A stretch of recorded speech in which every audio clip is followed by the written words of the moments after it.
બહારગામથી આવીને ધંધો વેચાણ કરતા વેપારીઓ સામે નગરપાલિકા ખાતે રજૂઆત કરી અને તેઓ સામે કાર્યવાહી કરવા માટેની માંગ ઉઠી। આ તારીખ 19/12/2025 શુક્રવારના રોજ બપોર 2 કલાક સુધીમાં ઝાલોદ નગરપાલિકામાં વિસ્તારમાં જે બહારગામથી આવતા ઓટો, ટેક્સી અને નાની ગાડીઓ દ્વારા ગેરકાયદેસર રીતે વેપાર પ્રવૃત્તિઓ કરવામાં આવી હોવાનું કારણે સ્થાનિક વેપારીઓને ભારે આર્થિક નુકસાન સહન કરવું પડી રહ્યું છે। આ બાબતે વેપારી વિકાસ સેવા મંડળ ટ્રસ્ટ ઝાલોદ દ્વારા ઝાલોદ નગરપાલિકા ચીફ ઓફિસર અને પ્રમુખને લેખિતમાં રજૂઆત કરવામાં આવી હતી। બહારથી આવતા વાહનોને નગરમાં નિયમોનું પાલન કર્યા વિના મુસાફરી સાથે માલસામાનનું હેરાફેરી તથા વેપાર કરે છે, જેના કારણે સ્થાનિક લાયસન્સ ધરાવતા વેપારીઓના ધંધા પર સીધી અસર પડી રહી છે। સ્થાનિક વેપારીઓ નિયમિત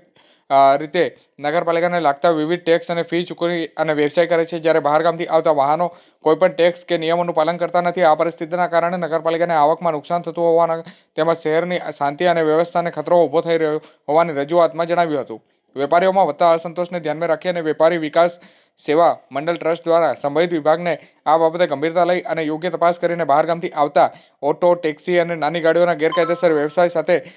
જોડાયેલા લોકો સામે તાત્કાલિક કાર્યવાહી કરવા માટેની માંગ કરવામાં આવી હતી। આ અંગે યોગ્ય પગલાં લેવામાં આવે તેવી વેપારી વિકાસ સેવા મંડળ ટ્રસ્ટ કાલોલ તરફથી અપીલ કરવામાં આવી છે।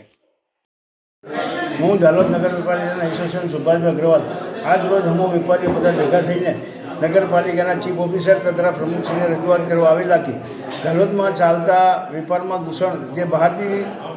ફેરિયાઓ તથા સાઈડ પર ઊભા રહીને જે વેપાર કરે છે તેમની રજૂઆત કરવા આવેલા એમને દૂર કરવા માટે સીઓ સાહેબને એક આવેદનપત્ર આપેલું એની નકલ અમે મામલતદાર સાહેબ તથા પોલીસ સ્ટેશને પીએસઆઈ સાહેબ, ડેપ્યુટી સાહેબને આપવાના છે, જેથી અમને સીઓ સાહેબે અને પ્રમુખ સાહેબે એવી ખાતરી આપી છે કે આ દૂષણ અમારી રીતે તાત્કાલિક ધોરણે દૂર કરવા માટે અમને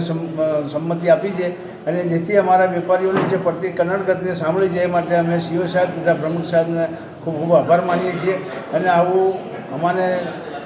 સાંત્વના મળી છે તે માટે ખૂબ આભાર છે।